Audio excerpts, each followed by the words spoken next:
SIR এর চূড়ান্ত তালিকা কয়েকদিন আগেই প্রকাশিত হয়েছে, তবে তারপরেও এসআইআর নিয়ে চর্চা আলোচনা অব্যাহত। বিভিন্ন সময় বিভিন্ন ধরনের চাঞ্চল্যকর এই ঘটনা জানা যাচ্ছে। এই প্রতিবেদনে আপনাদের তেমনই একটি চাঞ্চল্যকর ঘটনার কথা জানাবো। এসআইআর এর কাজের চাপ সহ্য করতে না পেরে অসুস্থ হয়ে বিএলওর প্রয়াণ, অভিযোগ এমনটাই।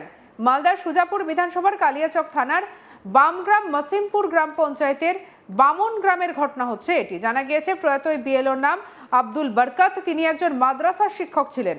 অভিযোগ, এসআইআর এর কাজের চাপে শুক্রবার ভোররাতে অসুস্থ হয়ে পড়েন তিনি। তড়িঘড়ি তাকে মালদা মেডিকেল কলেজ এবং হাসপাতালে নিয়ে যাওয়া হলে শেষ রক্ষা করা যায়নি। প্রয়াত বিএলওর পরিবার এবং আত্মীয়দের অভিযোগ, আবুল বরকত যে বুথের বিএলও ছিলেন সেই বুথে 579 জনের নাম বিচারাধীন এসেছে। 50 জনের সঠিক ডকুমেন্টস নেই। ডকুমেন্টের বিষয়টি কিভাবে বিচারকদের বোঝাবেন সেই নিয়ে চাপে ছিলেন তিনি। এমনকি যাদের নাম বিচারাধীন এসেছে তাদের বাড়িতে এসে হুমকি দিতেন বলে অভিযোগ। সারা রাত ধরে কাজ করতে হতো তাকে, আর সেই কারণেই তিনি অসুস্থ হয়ে প্রয়াত হন, এমনটাই পরিবার পরিজনদের দাবি।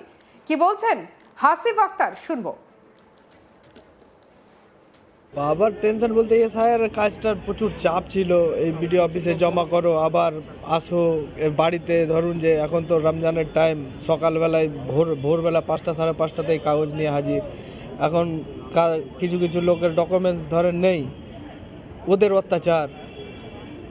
সারা রাত আবার পেপার ঠিক করতে ধরুন 1টা গত রাত্রে হয়তো 1:45, 1:35 অবধি আমি জাগাই দেখেছি। তারপর আমি ঘুমিয়ে গেছি, বাবা জেগেই আছে। আরও কয়েকজন ছিল বাবার সঙ্গে সহযোগিতা যারা করতো, আমিও করেছি। কিন্তু ধরেন তার উপরে ভোরের ভাত খেয়ে আবার সকালবেলা আবার ধরুন যে লোকের চাপ। ভোটাররা বাড়ি আসছে, এই নেন ওই নেন, এই কাগজ আমাদের হয়েছে কিনা। হুমকির সম্মুখীন হতে হতো। হ্যাঁ অবশ্যই, লোকের তো হুমকির তো আছেই। সকাল সন্ধ্যা আমাদের কখন হবে, কেন হবে না, সেটা তো বাবাকে এখন জবাবদিহি করতে হচ্ছে। এখন ভেতরে বাবা এখন জজ সাহেবের সামনে কি লড়াই করছে, ওটা তো আর আম পাবলিক দেখছে না। আপনারা ক ভাই বোন? আমরা 2 ভাই 1 বোন। বিবাহিত না, আমি আর আমার ভাই 2জন বিবাহিত। বোনের বিয়ে হয়নি। মা আছেন। এই যে ঘটনা ঘটলো, এরকম আমরা অনেকগুলো বিএলওকে দেখেছি যে তারা মারা গেছেন। এরকম সুজাপুরেও একজন বিএলও মারা গেছিলেন এই চাপ সহ্য করতে না পারে। কাকে দায়ী করছেন, কার জন্য এই ধরনের ঘটনাগুলো ঘটছে? এখন দায়ী বলতে যে ওপর থেকে যেগুলো আসছে, দায়ী এখন কাকে করবো? সরকারই দায়ী হবে। একটার পর একটা তো শুরু করেই যাচ্ছে না নির্বাচন কমিশন? অবশ্যই, একটার পর একটা তো অজুহাত বের করেই যাচ্ছে। এ নিয়ে কি বলেছেন আব্দুল করিম, শোনাবো। ঘটনাটা হচ্ছে, আমার মামা হলেন আবুল বরকত সাহেব, 9 মৌজা সুবানি হাই মাদ্রাসার অ্যাসিস্ট্যান্ট টিচার। উনি বিএলওর দায়িত্বে ছিলেন 153 নম্বর বুথ 53 সুজাপুরের আন্ডারে আপনার। তো উনি যথেষ্টভাবেই বিএলওর কাজগুলো করছিলেন। প্রথম দিকে উনি খুব একটা টেনশন নিয়েছিলেন না, কিন্তু এই যে পরপর যখন আসতেই থাকলো, বেশি টেনশন নিয়েছিলেন যখন অ্যাডজুডিকশন চলে এসছে। তখন প্রায় আপনার 650-700 লোকের অ্যাডজুডিকশন এসছে। উনি এটা নিয়ে সবসময় চিন্তিত ছিলেন যে জজ সাহেবরা কার কথা শুনবেন না শুনবেন, কীভাবে বোঝাবো। যদি একটা সাধারণ ভালো মানুষের ন্যায্য ভোটারের যদি ভোটটা কেটে যায় তাহলে কি হবে, কি করে সেগুলোকে তুলে ভোটার লিস্টে তোলা যাবে, এ নিয়ে সদা সর্বদা চিন্তায় থাকতেন আর কি। বিগত 2-3 দিন ধরে সেই কাজকর্মগুলোই গুছাচ্ছিলেন। একটু গ্যাস ফর্ম হয়েছিল, যে মনে হয় হার্ট অ্যাটাক হয়েছে। হার্ট অ্যাটাক হয়ে অত্যধিক চিন্তা দিয়েছিলেন। হার্ট অ্যাটাক হয়ে সকালবেলা নিয়ে আসা হচ্ছিল ভোর 5টা সাড়ে 5টা নাগাদ। রাস্তায় আস্তেই সেন্সলেসের মতো হয়ে যায়, হসপিটালে এসে মারা গেছে। টেনশনের কারণেই কি অবস্থা?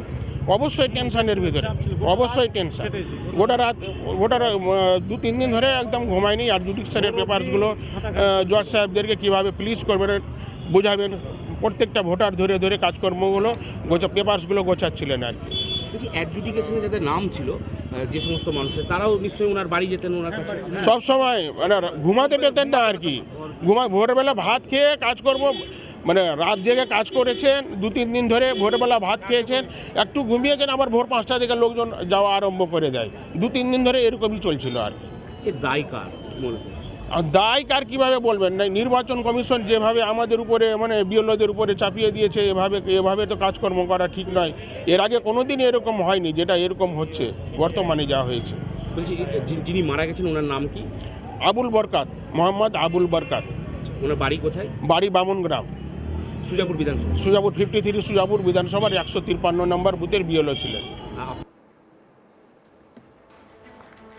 ঘটনাকে কেন্দ্র করে ইতিমধ্যেই রাজনৈতিক মহলে শুরু হয়েছে চাপানোতর। তৃণমূল নেতা তথা জেলা তৃণমূলের মুখপাত্র শুভময় বসু বলেন, বিজেপির নির্দেশে এবং নির্বাচন কমিশনের জ্ঞানেশ কুমারের নেতৃত্বে এই চাপ সৃষ্টি করা হয়েছে। এই ঘটনার দায় বিজেপিকে নিতে হবে।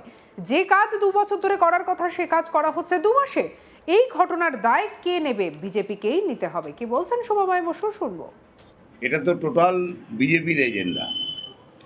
বিজেপি মদতপুষ্ট নির্বাচন কমিশন জ্ঞানেশ কুমারের নেতৃত্বে যে অমানুষিক চাপ রাজ্য প্রশাসন এবং রাজ্য সরকারি কর্মচারীদের উপর করেছে, তারই প্রতিফলন আজকে সুজাপুরের বামনগ্রামের 153 বুথের অকাল মৃত্যু। স্বাভাবিকভাবেই যে কাজটা 2 বছর ধরে করার কথা, যেটা 2-3 মাসে করতে যাওয়ার ফলে এই যে চাপ, মানসিক চাপ, স্থানীয় লোক, তার উপরে মানসিক চাপ, 2 রকম চাপ। সাবজুডিস ম্যাটারে আছে, মানুষ তাকে বারবার কোয়ারি করছে, পাশাপাশি প্রশাসনিক চাপ যে সেটাকে ঠিকঠাক করতে হবে। স্বাভাবিকভাবে একটা মানুষের তো সহ্য করার ক্ষমতা থাকে। এই জন্যই তো আমাদের নেত্রী মমতা বন্দ্যোপাধ্যায়, নেতা অভিষেক বন্দ্যোপাধ্যায় বলেছেন যে যেভাবে বাংলাকে এইভাবে প্রায় এটা নিয়ে প্রায় 143 জনের মৃত্যু হলো, এই মৃত্যুর দায় কে নেবে? বিজেপিকে নিতে হবে, জ্ঞানেশ কুমারকেও নিতে হবে, নির্বাচন কমিশনকে নিতে হবে। অন্যদিকে বিজেপি তথা দক্ষিণ মালদা জেলা বিজেপির সাধারণ সম্পাদক নীলাঞ্জন দাস বলেন, প্রত্যেক প্রয়াণের ঘটনায় দুর্ভাগ্যজনক। তৃণমূল কংগ্রেসের অভিযোগ করেছে বিজেপিরা দায়ী, কিন্তু এর জন্য যদি অন্য কেউ দায়ী হয়ে থাকে তাহলে তারা হলো রাজ্যের শাসক দল তৃণমূল কংগ্রেস। কি বলছেন নীলাঞ্জন দাস, শুনবো। সুজাপুর বিধানসভার 153 নম্বর বুথে কর্মরত এক বিএলও মারা গেছেন। প্রত্যেক মৃত্যুই দুর্ভাগ্যজনক। তৃণমূল কংগ্রেস অভিযোগ তুলেছে এর জন্য বিজেপি নাকি দায়ী। এর জন্য কেউ যদি দায়ী থাকে সে একমাত্র রাজ্যের শাসক দল তৃণমূল কংগ্রেস। কারণ প্রথম থেকে ইলেকশন কমিশনকে অসহযোগিতা করে এসছে এই তৃণমূল কংগ্রেস, এবং ডাটা এন্ট্রি অপারেটর থেকে শুরু করে যে সমস্ত আধিকারিকদের দেওয়ার কথা ছিল তাদের কাউকে পর্যন্ত পর্যাপ্ত পরিমাণে দেননি, এবং যাদেরকে দিয়ে এই ডাটা এন্ট্রিগুলো করিয়েছেন তারাও প্রশিক্ষিত নন, এবং সেই কারণে যারা যারা বিএলও আছেন তাদের উপর মানুষের প্রেশার বাড়ছে। তাই এই দায় থেকে তৃণমূল কংগ্রেস কখনোই নিজেদেরকে সরাতে পারবে না।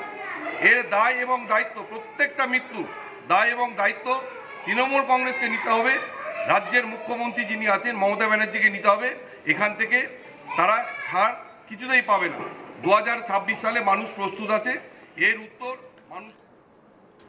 সঙ্গে রাখুন আজ তাক বাংলাকে। অন্যান্য খবরের জন্য লাইক, কমেন্ট, শেয়ার, সাবস্ক্রাইব করতে ভুলবেন না।